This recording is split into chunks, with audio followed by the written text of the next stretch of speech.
Okay, maayong adlaw mga kapuso. Natakaroon diri sa may Barangay Sudlon 1 diin atong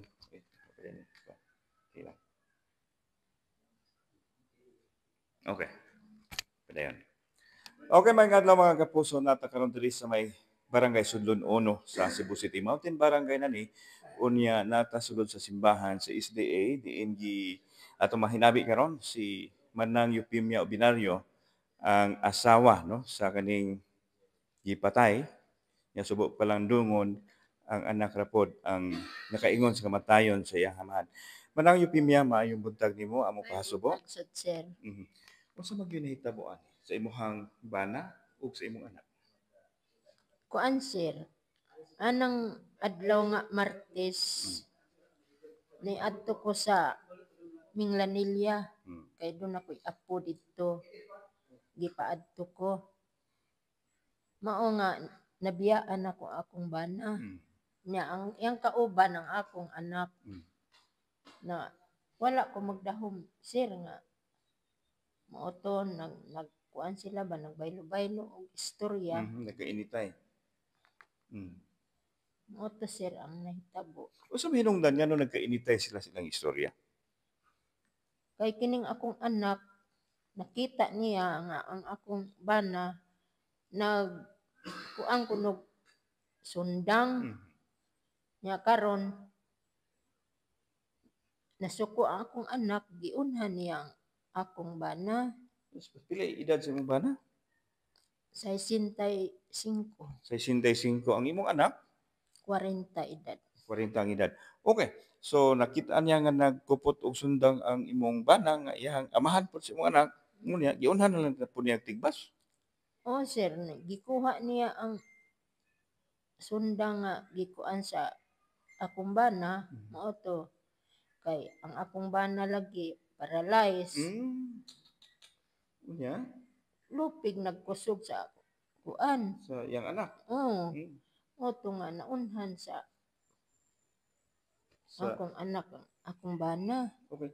Diri ko skuan nga no, unsay rason nga nasuko gawas sa pagkakita niya nga dunay sundang nga giuptan ang imong bana? Wala sa ko kabalo ana, sir. Kay wala man ko diha sa pagkahitabo. Pero unsa man ni dugay na ning murag init yun ilahang buot sa usag-usa? Kuan, sir. Kuan, nagbahad man gud na akong anak. Og unsay nasud sa iyang ulo, ingon siya nga pamatyon ta mo. Ana Pamilya, apil ka. Apil na ko. Pamatyon ta mo, ana gud siya. Unsa may hinungdan sa kasuko niya diha ninyo? Wa sa ko kabaw, sir, unsa. Kay sudgawas mo na sa amo ang balay. Ninyo na ni siya? Doon ay kalibin sa una niya. Doon sila anak tulo. Nya. Na mo na nga akong gitambagan siya nga ngano man ka ing anak man ka. Unsa ay hinungdan sa imong kasuko namo. Ingon siya nga wala man mo limod siya ba. Limod. Nga ko ayaw pag ingon ana kay unsa may imong pagtan-aw namo. Isip ginikanan o isip laing tao. Ako siyang giingnan. Siya, nakaila ka nako, ako giingnan. Siya, oh, kaila ko nimo, mama mantika. Mo to nga. Lagi na ang akong bana kanang dali sad masuko kay hiblaron lagi, sir.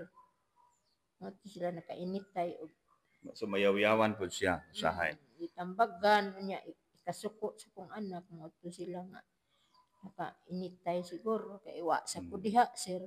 So kung naapa ka ato imo mapugnan pod siguro. Mapugnan ako pero og unsay kuan ato basig maapil sad ka. Kaming duha mahitabo.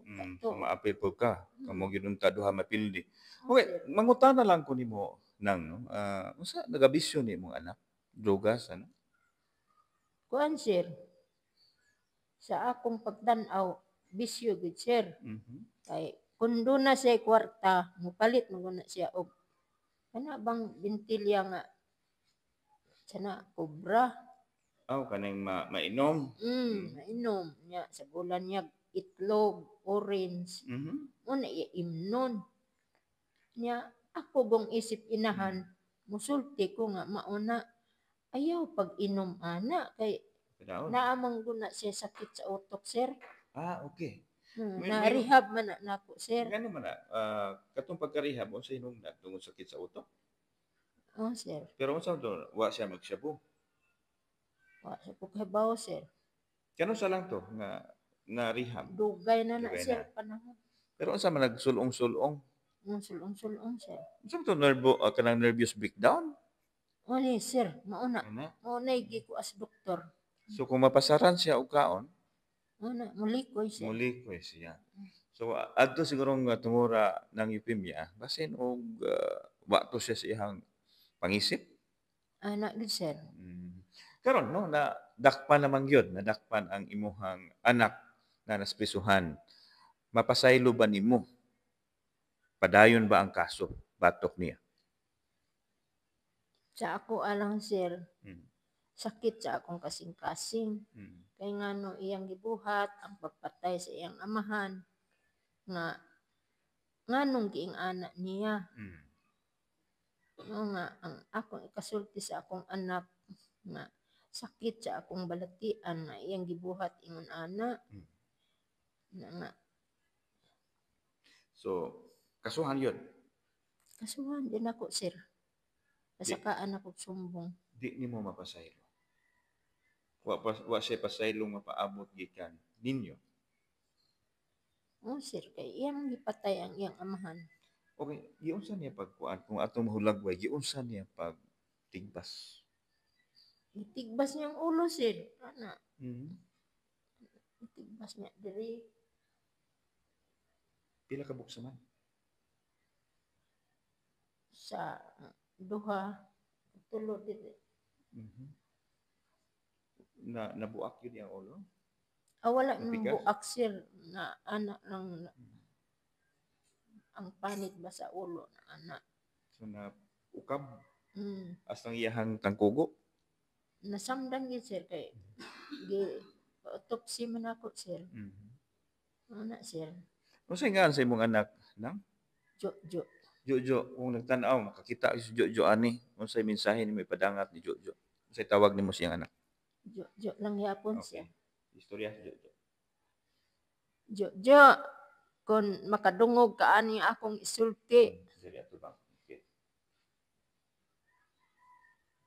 Ayaw ko mahay sa akong pagkainahan. Kay gisultian man tikaw nga ayaw pag sukol sa imong amahan apan unsa may imong gibalos imo man gipatay. Muna nga sakit sa akong kasing-kasing. Kay isip nga imong amahan imo man giunay mura ka gapatay og mananap. Wa man kay kakaluoy. Muna sir nga mo pasakaan na nako siya og kuan kanang mapriso lang siya, sir. Hustisya ang imong hatag sa imong bana. Oo, mao na, sir. Anak man nimo, pero kinahanglan man gyud nga hustisya man pud imong gikinahanglan. Mao na, sir, akong tuyo. Nga nung gibuhat na ingon ana. Unsa nimo kamahal imong anak? Tinangga nimo sa una. Anak, kuan gyud ang inahan mo pangga man apan sa iyang gibuhat mo lang sakit nga unsa nga makaingon ko nga ang akong anak wa na may tahod sa amoa. Yung mga tiguwang na gid mo. Oo. Na senior nya paralyzed po ito imong bana. Oh, sir, gi-atake man to, sir. Gi-atake tungod po sa konsumisyon niya. Still ano. So ako sad usaka sad akong dugo tungod sa iyahang pagpabadlong. Muna, Jo, palihog dong. Usabay in taon imong huna-huna. magbag-o na. Magbag-o unta ka. Diha na spisuhan. Ang imong puloy-anan karon. naa didto ang mga kaubanan nimo nga mangambot lang ko unsa ang imong dangatan didto. Pero magampo na sa ko sa Ginoo nga gaan sa kag may lawas. Mao na akong kuan sir. Gyud anak man gyud nimo, di man Mm. gyud na ika nigar, gikan Ako man gyud siya. maluoy kog anak apan ang iyang gibuhat sakit sa akong kasing-kasing gyud. Di nimo madawat. Mm. Okay, si Nang Eufemia, no, sa tuyo apelyido niya, Ordinary. Obinaryo, diri sa Barangay Sudlon Uno. Di matukib ang kasakit nga iyang gibati tungod kay ang gihaya karon iyang bana. Ang nakaingon sa pagkamatay siyang bana iyang anak nga tuwa pod karon sa prisuhan human nadakpan. So mo ang istorya silang kinabuhi mga kapuso unya atangi ang kumpletong detalye nini sa Balitang Bisdak alas 5:10 karong hapon. Salamat. So, napa may video